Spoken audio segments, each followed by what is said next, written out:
Boa tarde também àqueles que nos acompanham através da internet ou nos vão acompanhar. Que o Senhor abençoe cada um. Vamos abrir a Escritura no Salmo 91 e vamos ler do versículo 14 até o 16, em nome de Jesus Cristo.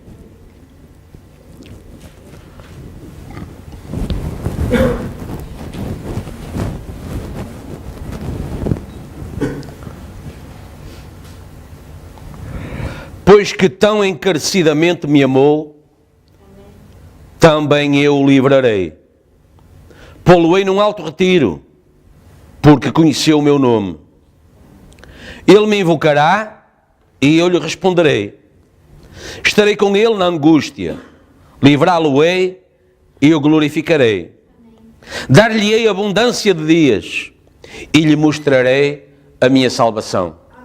Vamos orar. Pai Celestial, esta é a Tua palavra e nós somos aqueles que querem nesta tarde ser abençoados por ela. Tu disseste àquela mulher na beira do poço que todo aquele que tivesse sede e bebesse de uma água qualquer voltaria a ter a sede. Mas tu disseste, se beberem da água que eu tenho para dar, não voltarão a ter sede. Aquela nossa irmã esqueceu, Senhor, todo o passado, todo o presente e todo o futuro. Se esqueceu dela mesma, porque tudo ficou subordinado àquela promessa. Aquela promessa no coração dela satisfazia toda a necessidade e todas as promessas, porque ela creu. E porque ela creu, ela disse, Senhor, dá-me de beber dessa água. Pai, nesta tarde, o que nos move é o mesmo propósito. É ver satisfeitas as nossas necessidades. É ver alimentada a nossa fé. Aperfeiçoada, Senhor, pela Tua palavra. Que a Tua palavra possa nesta tarde, Senhor, provocar o mesmo sentimento em nós. Dá-nos de beber dessa água que Tu tens para dar. Que só Tu tens para dar. Para isso Tu vieste. Para isso Tu estavas lá. Para isso Tu estás aqui. Essa é a nossa fé. Esse é o Teu propósito. Esse é o nosso propósito. Não digo esse era o Teu propósito. Porque Tu és o mesmo. Ontem, hoje e eternamente. Ajuda-nos, Pai. Abençoa-nos. Te agradecemos, Senhor, pelo Natal. Natal significa natalidade, nascimento. Nós te agradecemos, Senhor, por teres vindo à nossa imagem, andar no meio de nós e por levantar em nós uma fé tal que nos tornará semelhantes a Ti. Tu que te fizeste semelhante a nós. Te agradecemos, Senhor, e porque te agradecemos, porque estamos gratos, estamos aqui e louvamos o Teu nome e nos entregamos não apenas ao serviço e à pregação e às palavras e o louvor, mas nos entregamos a nós mesmos, na totalidade, na plenitude, Senhor, nos entregamos em Tuas mãos, porque é Natal nos nossos corações, há alegria, há regozijo, há amor, há dádiva. Recebe-nos em Tua presença, Senhor, e abençoa-nos agora, pois pedimos e agradecemos, em nome de Jesus Cristo. Amém, Jesus. Amém. Podem sentar. Boa tarde a todos, uma vez mais, Deus abençoe. Deus abençoe por estarem aqui. Amém. Poderá parecer uma leitura um pouco estranha para Natal, se calhar às vezes lê-se outros versículos, o nascimento de Jesus foi assim, ou como ele foi visitado pelos pastores, ou como ele foi visitado pelos magos, o que é que os magos trouxeram. Nesta altura estamos sempre também muito interessados em dádivas e em recebimentos, mas estamos num patamar de fé, eu creio, que vai para além já desse dar e receber. O Natal para nós toma uma outra profundidade. E porque toma uma outra profundidade, requer de nós ou também uma outra atitude. Ninguém diz amém. Não, irmão, temos que ter uma outra atitude acerca do Natal, para além do dar e receber, irmãos. Hã? Somos a noiva, ou não? Hã? A noiva não dá e recebe só no Natal, ela dá-se e recebe a cada dia. Né? O irmão Macomas postou assim, dia 5, não é? Há 5 dias que ele bateu com os costados no chão. Ele diz, dia 5, ok, mas a cada dia eu estou aqui, melhor ainda, não é? Melhor ainda. Está a ver? A cada dia damos e recebemos de troca. Não é? No Natal é uma altura em que o sentimento, o coração das pessoas parece mel, não é? Todos se cumprimentam, todos riem, todos vão a almoços de confraternização e tal. Durante o resto do ano, se calhar passam um pelo outro e nem se cumprimentam, não é? Vão ao ouvido do chefe, porque quem quer ser promovido sou eu, não é? Mas chega o Natal, toda a gente se sente, toda a gente, é um melaço. A noiva dá e recebe a cada dia. A cada dia é Natal. Não é? Reparem, a cada dia nós tomamos a ceia com o Senhor. Ah não, pastor. Olha, que me lembro, no ano que está agora a acabar, tomamos a ceia aí umas 4 vezes. Você está a falar de comer e beber aqui na mesa. E isso é bom. Jesus disse, fazei isto em memória de mim. Ele o deixou como ordenança, mas ele disse, fazei-o como um memorial, não como uma obrigação, não como uma vulgaridade. Não torneis as coisas santas vulgares. Sede santos, porque eu, o Senhor vosso Deus, sou santo. E Deus não é santo só quando nós precisamos que Ele seja santo. Ele é sempre santo. E é essa santidade em nós, não são as nossas obras, as nossas preces, os nossos jejuns, as nossas novenas, se vamos de joelhos ou nos arrastamos, não tem nada a ver com isso. É uma ilusão. É pura ilusão. É como o Natal aí fora, é uma ilusão. É um comércio. É um deve haver.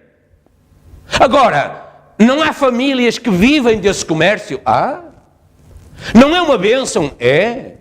Claro que sim. Mas Deus não é apenas isso. Natal não pode ser apenas isso.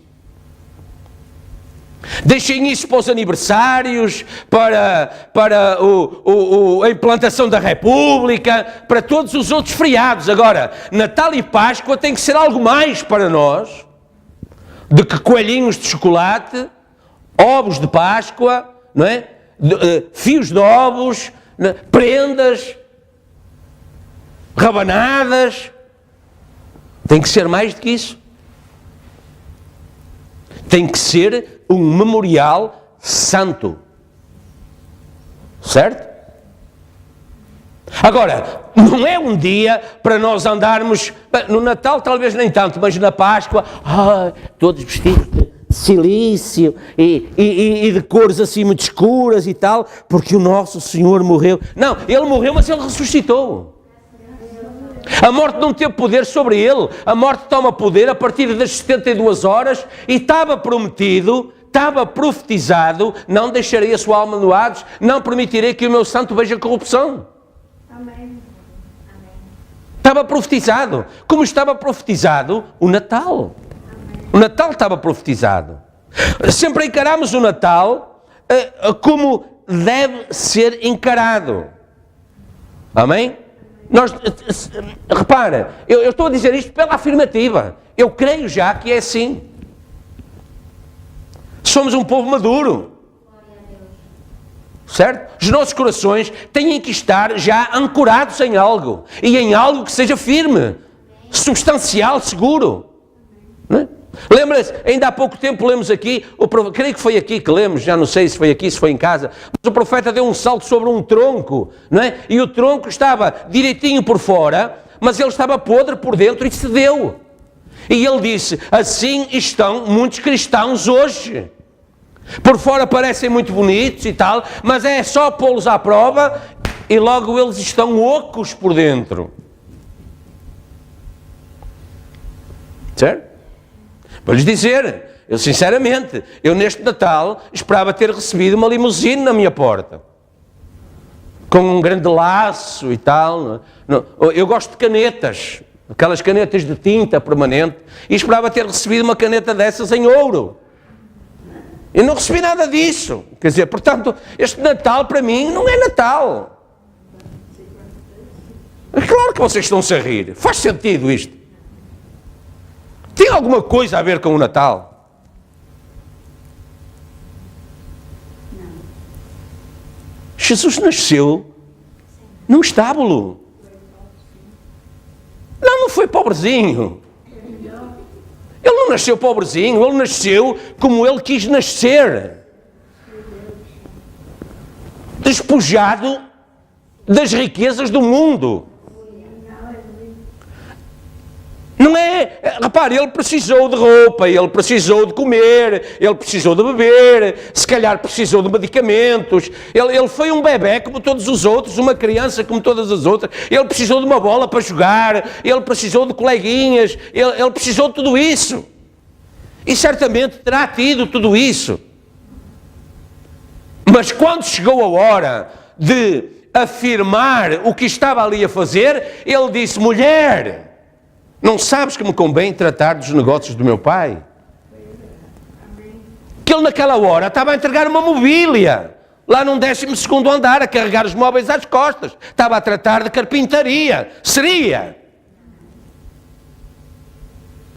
Ele estava a tratar da palavra de Deus, do cumprimento da palavra. Ele estava ali a lutar para que, quando nós fôssemos ler, crêssemos que aquilo que lá estava escrito era verdade. Amém. Tem sido provado. O que disse Davi? A palavra de Deus é provada. Ele é um escudo. Repare, ele não está a dizer vamos saber, ele está a dizer a palavra de Deus é provada e ele é um escudo. Amém. Portanto, já tinha sido para ele mesmo, ele estava a testemunhar. É um escudo para todos aqueles que nele confiam. Está a ver? Portanto, sempre encaramos o Natal como deve ser encarado. Vemos um tempo de solidariedade, como um tempo de solidariedade, como um tempo de amor, independentemente do que faremos, de como faremos as coisas outra vez amanhã. Está a ver? Mas hoje nós encaramos isso como um tempo de solidariedade, de amor. Amanhã, depois a gente vê como é que vai continuar a lidar com isso.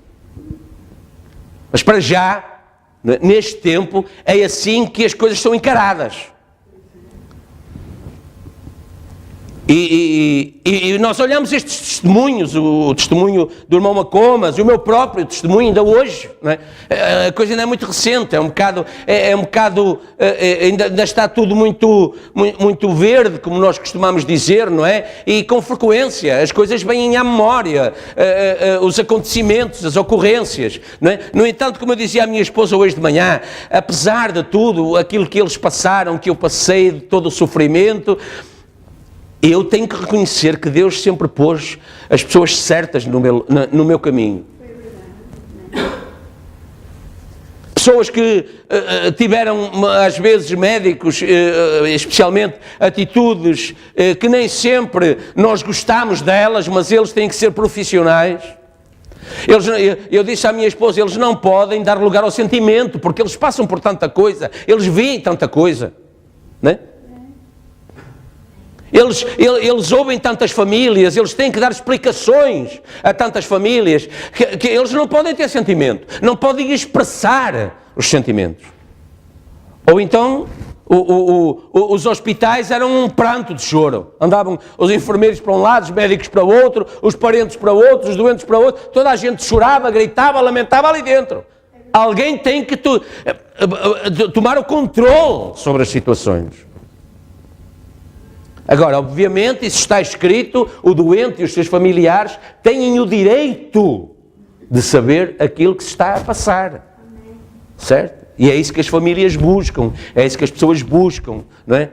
E muitas vezes se agarram aos médicos, aos enfermeiros, neste caso com problemas de saúde, mas seja quem for, como uma tábua de salvação, não é?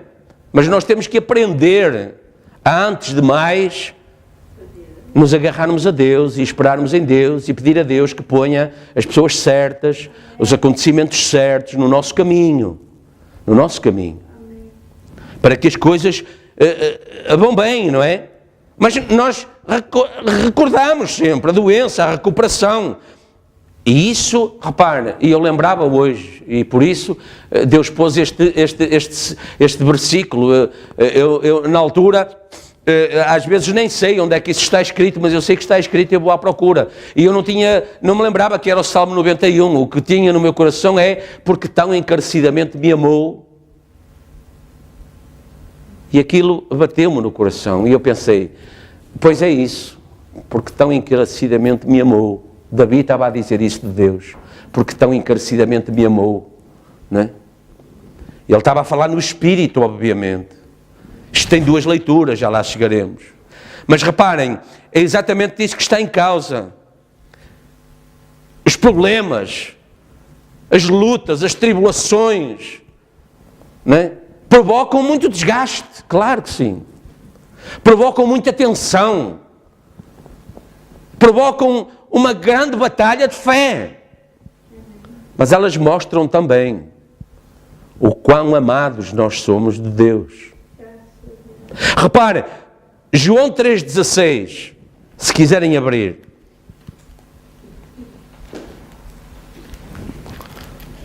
Muitos de nós nem precisarão, não é? Porque é um versículo que é sabido de frente para trás, de trás para a frente, do meio para baixo, do meio para cima. Mas a Bíblia diz assim: porque Deus amou o mundo de tal maneira que fez um Natal.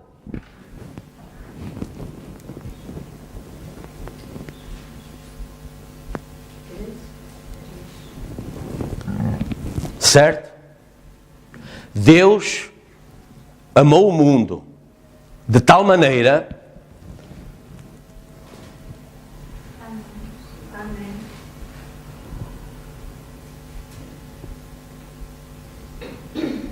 São João 3,16, Evangelho de São João 3,16. Deus, veja lá, Deus amou o mundo de tal maneira que Ele fez o Natal. Ele deu o seu Filho unigênito. Está a ver?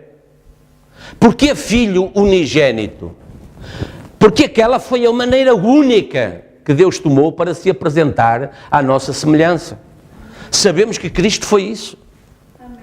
Ele se apresentou numa coluna de fogo, Ele se apresentou numa nuvem, Ele se apresentou numa rocha que brotou água, Ele se apresentou como um maná caído do céu. Ele teve muitas formas de se manifestar e continua a ter. Ele se manifesta na cura, Ele se manifesta na prosperidade, Ele se manifesta de muita maneira. Naquele tempo, Ele escolheu se manifestar no nosso meio num corpo semelhante ao nosso. Deus estava em Cristo, reconciliando consigo o mundo, não lhe imputando os seus pecados. Está a ver? O ato de amor de Deus. Ele matou a nossa fome, Ele matou a nossa sede, Ele nunca deixou que as vestes se rompessem, o calçado se gastasse, a doença os matasse, mas mais do que isso, Ele fez mais do que isso. O ato maior de amor foi quando houve Natal. Amém. O maior ato de amor de Deus foi Ele se ter feito carne à nossa semelhança e andar no meio de nós. E Ele não o fez apenas para nascer, Ele fez-lo para ressuscitar.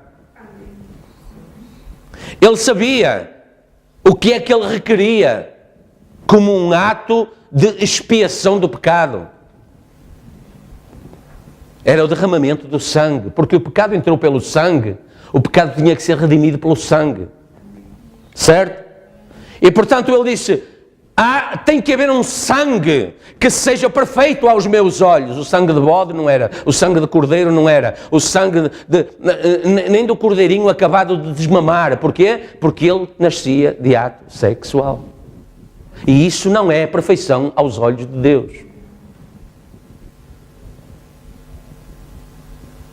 Portanto, Jesus veio como sendo o Cordeiro de Deus que tira o pecado do mundo. O profeta João disse isso. Mas ele veio para promover aos nossos olhos o verdadeiro significado do Natal.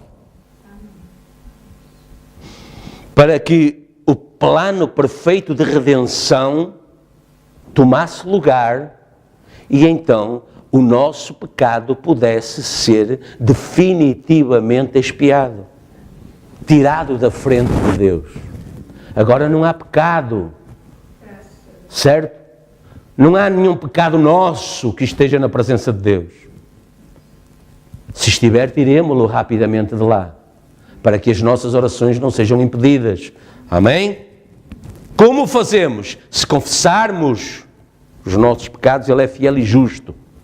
Porquê? Porque Ele olha o Natal, Ele olha a Páscoa, Ele olha a ressurreição e Ele vê que o plano foi cumprido perfeitamente.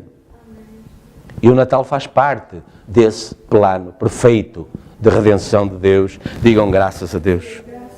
Portanto, João 3,16 fala da expressão do amor de Deus por nós que foi manifesto no Natal. Embora a redenção fosse manifesta na manhã de Páscoa pelo ato de ressurreição, sabemos que todo o que morre teve primeiro que nascer. Certo?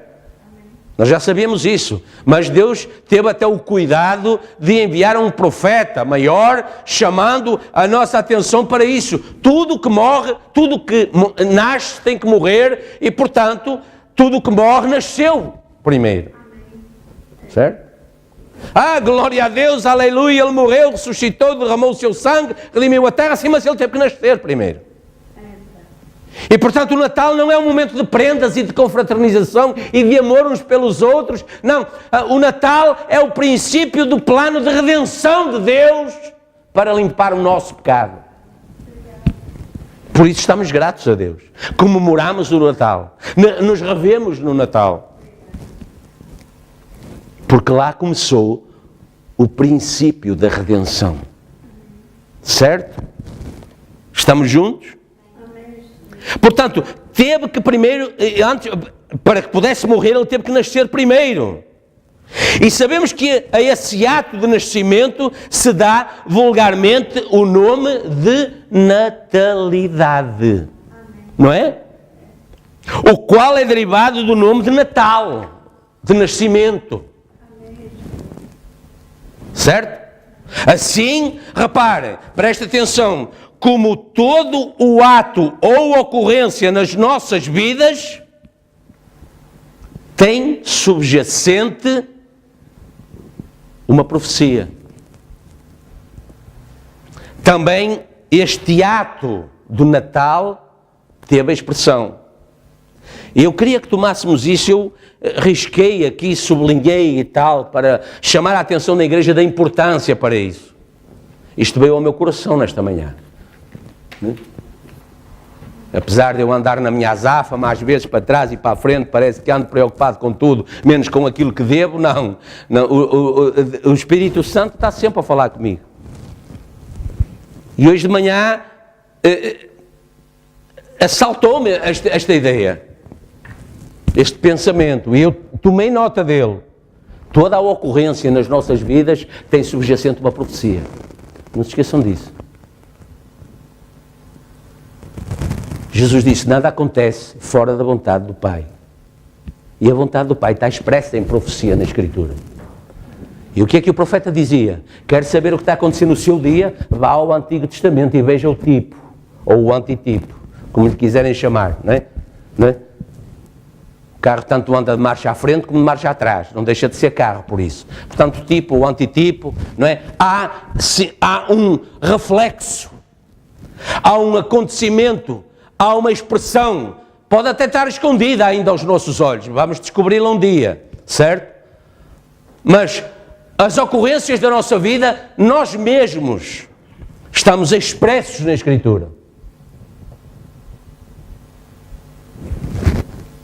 Eu creio nisso. Eu creio nisso. Está expresso lá, em algum lugar. Está escrito acerca de nós. Está escrito acerca da nossa alegria, da nossa tribulação, da nossa luta, da nossa vitória, do nosso nascimento, da nossa morte, da nossa ressurreição.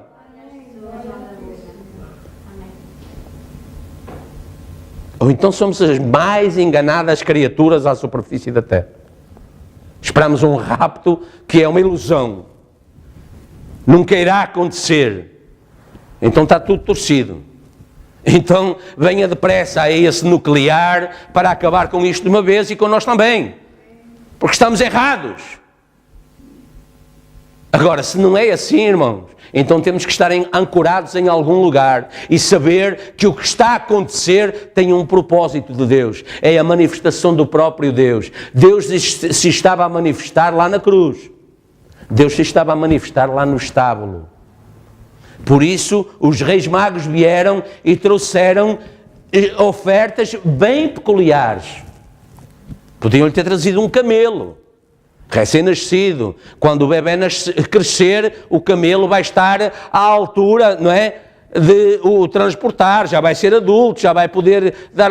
Podiam-lhe trazer todo o tipo de oferendas. Mas nós sabemos, por revelação, porque Deus enviou um profeta, nós sabemos que cada uma das ofertas daqueles reis magos tinham uma revelação divina por trás deles. Ouro, incenso e mirra.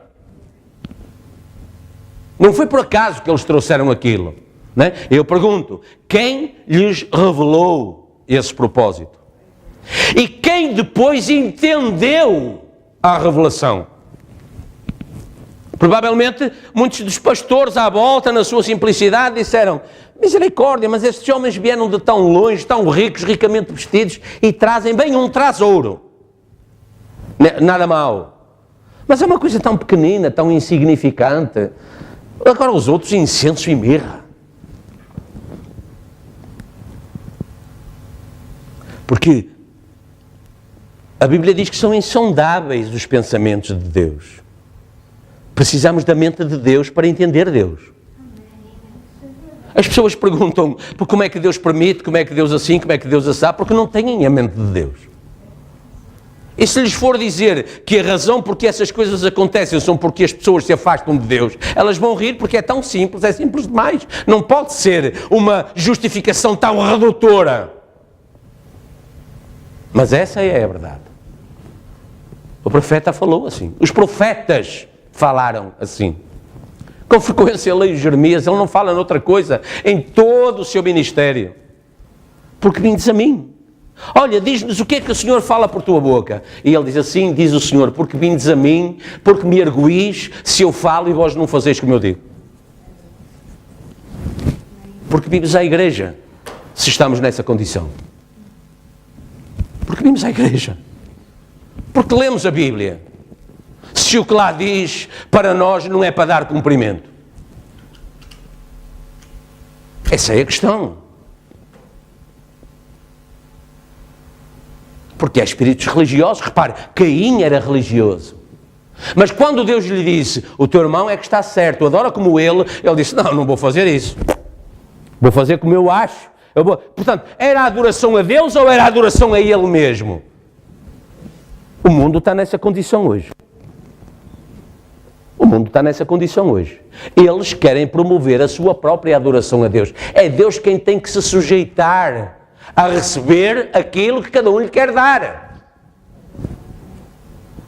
Está errado. Não foi para isso que Deus se fez carne e andou no meio de nós. A Bíblia diz, sabe o quê? Que Jesus aprendeu obediência como? Alguém se lembra como é que termina o versículo? Quem se lembra? Levanta a mão.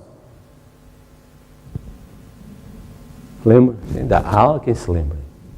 Ele aprendeu obediência em tudo quanto padeceu. É estranho, não é? Sendo ele o próprio Deus feito carne. O próprio Deus ser feito carne obedecendo. Ele disse sim. Ou tu achas que se eu não orasse, não viriam do céu 12 legiões de anjos já em meu auxílio? Sabe quantos homens têm uma legião? Num exército? 6.000. 12 vezes 6.000 dá 72.000. Já viu? Tu achas que se eu, com uma simples oração, não determinasse isso, isso não aconteceria? Mas ele estava ali para obedecer, não estava ali para se exibir. Está a ver? Ele tinha poder, mas ele não estava aqui para exibir esse poder. Ele estava aqui para usar esse poder. E como é que ele o usou? Em obediência à palavra. Esse é o nosso poder. Amém. Julga que é fácil obedecer? Deve ser, eu não sei se é a mais difícil, mas é das mais difíceis situações perante as quais o homem é confrontado. Porque por natureza ele resiste a obedecer. Ele até lhe pode dizer que sim, sim, mas depois quando vai fazer, não é sim, é não. Porque por natureza o ser humano não obedece. Bem, olha uma criancinha, não faças, não largues o relógio do pai. Já foi. É ou não? Não faças isso, é quando ele vai fazer mais depressa. Não vais por aí, é quando ele vai mais depressa. Então ele tem que ser ensinado, orientado, educado a ouvir a voz e ter tal... Porque repare, é uma questão de confiança.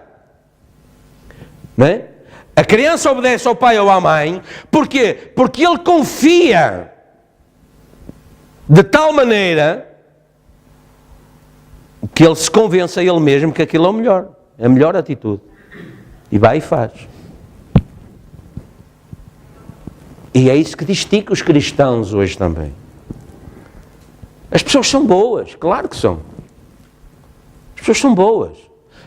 Conheço pessoas em igrejas que, com a preocupação da salvação, não são da mensagem, não andam aqui connosco, estão nas denominações, mesmo lá sabe Deus, levam uma vida dissoluta, desregrada, desorientada, mas manifestam a preocupação de fazer a vontade de Deus, de saber o que é que Deus quer, como é que Deus quer e por aí fora, entendem? Porquê? Porque o homem foi feito com uma necessidade de adorar, o homem quer adorar, a natureza humana foi criada para adorar. Agora, quanto mais simples for essa adoração, melhor. A gente adora isto, aquilo mais, arranja intercessores, igrejas que exijam pouco, que tenham cultos de 15 minutos, 10, 15 minutos e tal, e a gente, passado meia hora, está cá fora outra vez, que não dê muito trabalho, que não tenha muita canseira, que não exijam muitas obrigações, tem que fazer assim e assim e assim mais. Tá? Quanto mais simples, melhor. Para quê? Para que se sintam a si mesmos satisfeitos, julgando que estão a adorar a Deus. Não foi para isso que Jesus nasceu. Não foi esse o testemunho que ele deu. Certo? Ele sabia que era para ir até ao Calvário, ele sabia que era para morrer, mas ele foi até à morte. Certo? Não se desviou nem 1 milímetro. E tudo isso estava profetizado. Isaías 7. Isaías 7, vejam. 10 em diante. Isaías 7, 10 em diante. E continuou o Senhor a falar com Acaz, dizendo: pede para ti ao Senhor teu Deus um sinal. Pede-o embaixo nas profundezas ou em cima nas alturas.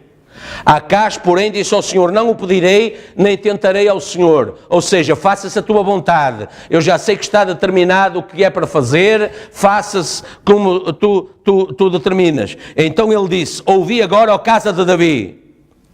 Pouco vos hei afadigardes os homens, senão que ainda afadigareis também ao meu Deus. Portanto, o mesmo Senhor vos dará um sinal. Repare, o Natal é um sinal de Deus.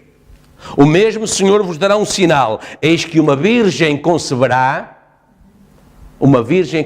Portanto, logo aí o pecado estava aonde? Vencido. Tirado deste processo. Uma virgem conceberá e dará à luz um filho, e o seu nome será Emanuel, que significa, já sabemos, Deus conosco. Ou seja, o próprio Deus estava ali a dizer pelo profeta: eu vou apresentar-me no meio dos homens, sendo um deles, mas diferente em algo, provindo de um nascimento virginal. Avancemos um pouco ao capítulo 9, uma página à frente ou duas. Versículo 2. Aí então o povo que andava em trevas viu uma grande luz. Oh, o Senhor permita que neste Natal isto aconteça no nosso meio. E que o povo em trevas tem esse discernimento agora. Veja o Natal de uma forma diferente. Veja o menino Jesus de uma forma diferente. Porque o menino Jesus tradicional nos leva a um Deus tradicional. A um Jesus de Nazaré tradicional. Mas esse morreu na cruz. E foi sepultado. E nunca mais ninguém soube nada dele. Foram à tumba e ela estava vazia. E ouviu-se dizer, isso corre até aos dias de hoje, que os discípulos vieram de noite e roubaram o seu corpo para dizer que ele tinha ressuscitado. Mas nós sabemos pelas Escrituras, temos testemunhos de que ele, depois disso, se apresentou no meio de alguns. Certo? Amém. De alguns. Um povo que andava em trevas viu uma grande luz, e sobre os que habitavam na região da sombra da morte resplandeceu a luz. Tu multiplicaste este povo e a alegria lhe aumentaste. Todos se alegrarão perante ti, como se alegram na ceifa. Estamos juntos? E como exultam quando se repartem os despojos. Porque tu quebraste o jugo que pesava sobre eles. Está a ver? Um povo que andava em trevas, na ignorância, não sabendo o que era Deus, adorando a Deus desconhecidos. É um povo debaixo de um jugo pesado. Jesus disse: tomai sobre vós o meu jugo. Certo? A vara que lhe feria os ombros e o cetro do seu opressor, como nos dias dos midianitas. Deus liberta. O Natal aconteceu para libertar o povo cativo. Porque toda a armadura daqueles que pelejavam com ruído e as vestes que rolavam no sangue serão queimadas, servirão de pasto ao fogo. E isso acontece porque um menino nos nasceu. Está a ver o significado do Natal? Um menino nos nasceu. Um filho se nos deu. Quem é esse menino? O seu nome será Maravilhoso Conselheiro, Deus Forte. Está a ver? Deus estava em Cristo ou não? Estava profetizado ou não? Ah não, ele é que veio e falou. Não, não, o profeta já tinha falado 800 anos antes da Virgem conceber sequer. Ele já tinha falado. Esse menino tem o poder sobre os seus ombros e ele é Deus Forte. Está a ver? E portanto, quem é o anjo forte? Apocalipse 10. Com o arco celeste sobre os seus ombros. É o Deus forte. É o menino que nos nasceu. É o filho que se nos deu. O principado está sobre os seus ombros. Ele é poderoso. Ele é o príncipe da paz. Amém? Portanto, o Natal é somente a expressão do amor de Deus por nós, que depois vemos complementar-se com a sua morte, sepultamento e ressurreição. Tudo parte de um plano perfeito de redenção de Deus para nós, os que amou. Certo? Aqueles que amou. Como diz o Evangelho em São João, não vamos abrir, eu vou ler, mas já é conhecido, em João 13:1, antes do lava-pés, da explicação do lava-pés, a Bíblia diz, antes da Páscoa, sabendo Jesus que era chegada a sua hora de passar deste mundo para o Pai, como havia amado os seus que estavam no mundo, amou-os até ao fim. Nós, na ceia, nunca lemos este versículo. Se calhar devíamos começar a lê-lo, porque ele é importante, não é? Lemos só a partir do versículo 2, e acabada a ceia, tendo já o diabo... Mas repare, o que antes disso está a dizer é que Jesus, amando-os, amou-os até ao fim. Mas repare, para os amar até ao fim, é porque já os ama desde que houve um princípio. E quando é que houve o princípio? Quando ele nasceu. Portanto, ele nasceu para manifestar o quê? O amor de Deus por nós. E repare, não é a todos, como havia amado os seus que estavam no mundo. Está a ver? Ah, não, está errado isso, porque nós somos todos irmãos, nós somos todos filhos de Deus. Onde é que isso está escrito? Onde é que está escrito que somos todos irmãos e que somos todos filhos de Deus? Mostre-me, onde é que está escrito? Porque eu estou aqui a ler, como havia amado os seus que estavam no mundo, senão dizia todos os que estavam no mundo. Portanto, há aqui uma seleção no discurso de Deus. Certo? E portanto, se há uma seleção, se há os seus que estavam no mundo, quando ele se preparava para ir ao Calvário, então ele nasceu também para os seus que estavam no mundo. Está a ver?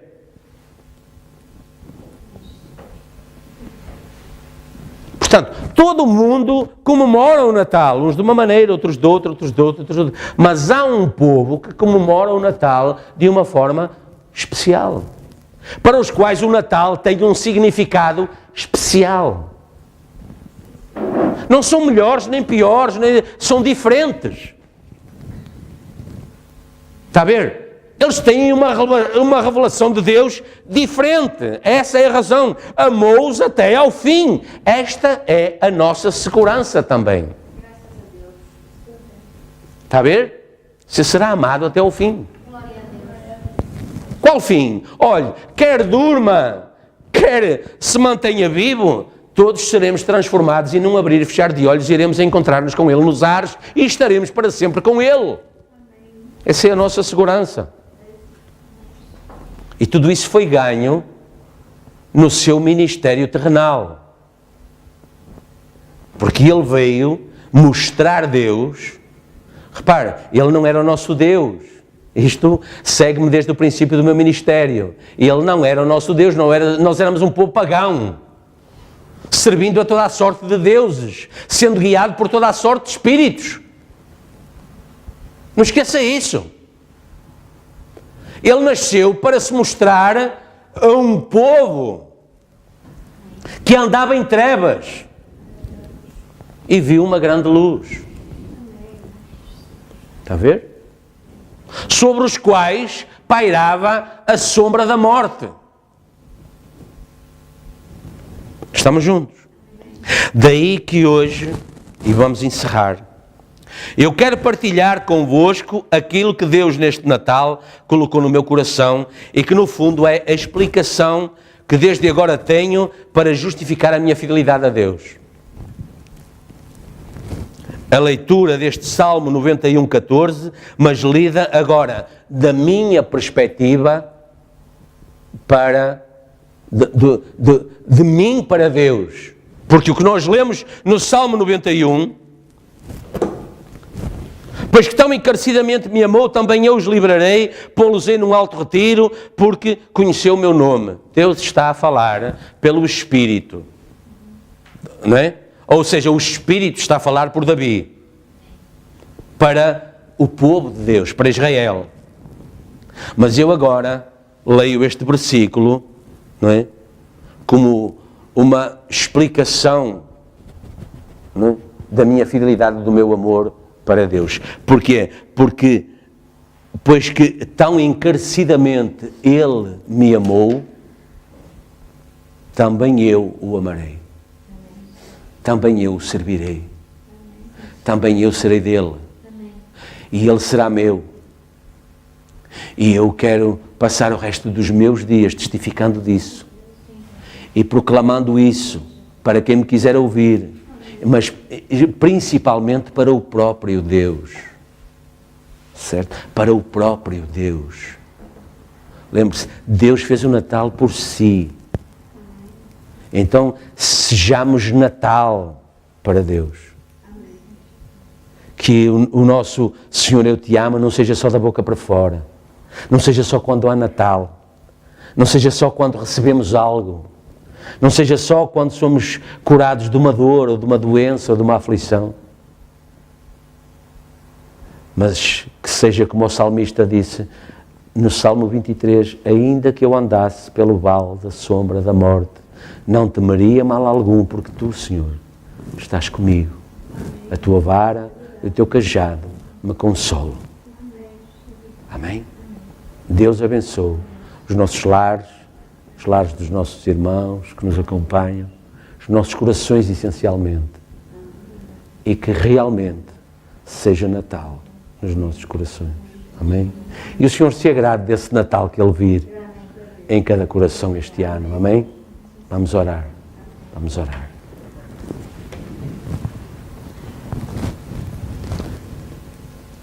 Bondoso Deus e Pai, é nosso privilégio estar aqui, Senhor. É nosso privilégio entendermos pelas Escrituras que o Natal aconteceu por nós. Embora tu tenhas nascido no meio de Israel, Senhor, Israel te crucificou. Era preciso que o fizessem.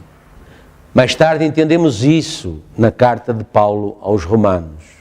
Ele teve que cegar os judeus para que o ministério dos gentios tomasse lugar. E esses somos nós, Senhor. Um povo que estava perdido, caminhava nas trevas, não era e não é nem reconhecido, um povo pagão, idólatra, servindo a toda a sorte de deuses, cumprindo toda a sorte de tradições, de usos, de costumes, julgando servir a Deus e estando completamente afastado de Deus. Mas como com Noé, a Bíblia diz que tu estavas tão cansado do pecado e do mundo daquela altura que te propuseste destruí-lo e recomeçar tudo de novo. Mas olhaste lá desde o céu e Noé achou graça aos teus olhos. Por isso Jesus disse que os nossos dias seriam como nos dias de Noé. E nós olhamos só para o dilúvio, para o tempo que antecedeu o dilúvio, e pronto, somos poucos que estamos já dentro da arca à espera que a chuva caia. Mas e antes? Também estávamos tipificados em Noé. Deus está cansado deste mundo. Deus olha lá desde os céus e vê que não há nenhum justo sequer. Mas nós somos o Noé desta era. Temos achado graça aos teus olhos. E estamos gratos por isso, Senhor. E nos regozijamos por isso. E queremos, Senhor, neste Natal, mais do que nunca, valorizar isso nos nossos corações. Obrigado, Senhor, porque houve um Natal. Obrigado, Senhor, porque houve um princípio. Houve um plano de redenção, teve um princípio. E esse princípio é o que nós relembramos hoje em memorial. Como tu disseste acerca da ceia, perto da tua morte, fazei isto todas as vezes que vos reunirdes em memória de mim.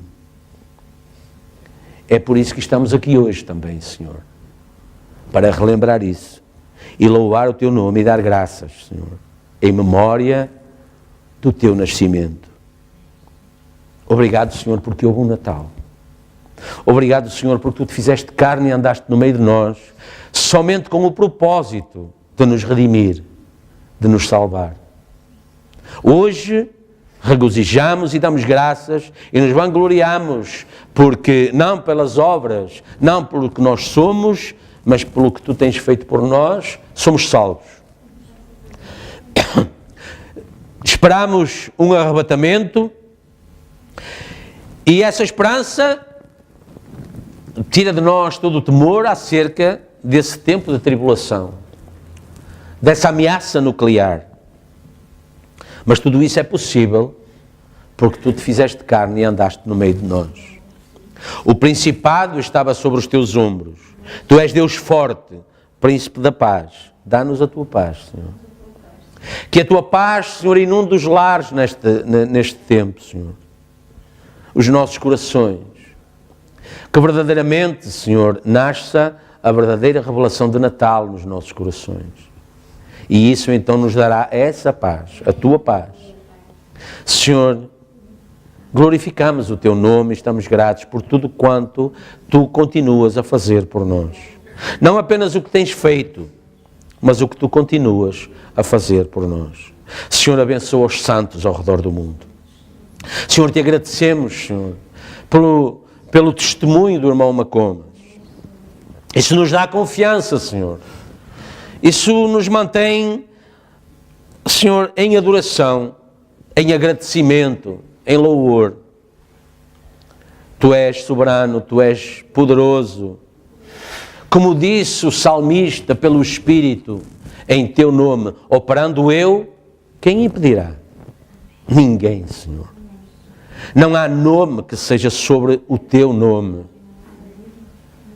E qual era o teu nome? O profeta disse, ele chamar-se-á Emanuel, que significa Deus conosco. Muitos dizem sim, mas depois, quando o anjo veio, disse, chama-lhe Jesus. Jesus significa o quê? Salvador. Ele foi o Salvador. Ele é o Salvador. Ele continua a salvar. Todos aqueles que... Aqueles a que ele já chamou, ele já predestinou, ele já justificou, ele já glorificou. O plano está pronto, está feito. Senhor Deus, recebe-nos em tua presença, em glória, em adoração, completamente rendidos, Senhor. E conosco nós queremos levar, Senhor, aqueles que amamos. Senhor, mesmo que não te conheçam, mesmo que ainda não te tenham recebido como nós te temos recebido, mas, Senhor, nós pedimos misericórdia por eles. Tu nasceste para trazer misericórdia também. Tu manifestaste essa misericórdia em nós mesmos. Nós mesmos precisamos dessa misericórdia. E eles também precisam, Senhor. Ajuda-os, abençoa-os, Pai. Converte-os e converter-se-ão. Opera, Senhor, por tua bondade e graça. Obrigado, Senhor, porque houve um Natal. Mas ele não parou lá. Ele continua bem vivo em nossos corações. Que assim seja, Pai. Que esta época seja, Senhor, relembrada na perfeita revelação. Em glória, em honra, em agradecimento, em oração. Em completa separação daquilo que o mundo vê, olha e tem como Natal. Abençoa-nos, Pai. Dá-nos uma semana abençoada. Dá-nos a tua paz. Abençoa cada lar, cada família, Senhor. Que o teu amor esteja presente em cada lar, para que verdadeiramente seja Natal. E o teu nome seja em tudo glorificado. Pois pedimos e agradecemos em nome de Jesus Cristo. Amém, Jesus. Amém? Amém. Glória a Deus. Amém. Um bom Natal.